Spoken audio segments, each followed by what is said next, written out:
In the critically acclaimed book, Danger Zone, The Coming Conflict with China, Hal Brands and Michael Beckley argue that during the 2020s, the pace of the US-China conflict will accelerate and the prospect of war will be frighteningly real.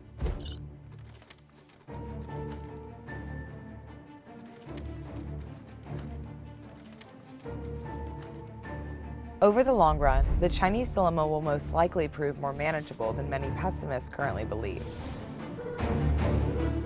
China is at a perilous moment, strong enough to violently challenge the existing order, but losing confidence that time is on its side. Some of the bloodiest wars in history have been started not by rising self-assured powers, but by countries such as Germany in 1914 or Japan in 1941 that had peaked and begun to decline. Now China looks poised to do what previous peaking powers have done.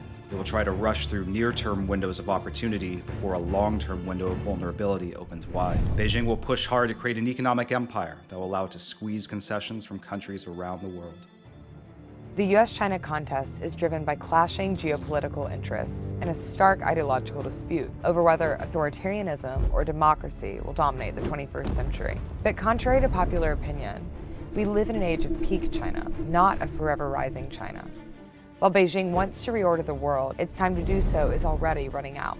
It has become conventional wisdom that America and China are running a superpower marathon that may last a century. Yet Michael Beckley and Hal Brands pose a counterintuitive question. What if we are approaching the sharpest phase of that competition, and it is less of a 100-year marathon and more like a decade-long sprint?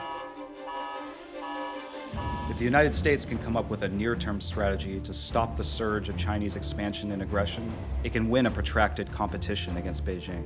But if America fails, then China could upend the balance of power or drag the world into conflict and tragedy. Time's on America's side in a long twilight struggle. The defining challenge of this decade will be crossing the danger zone.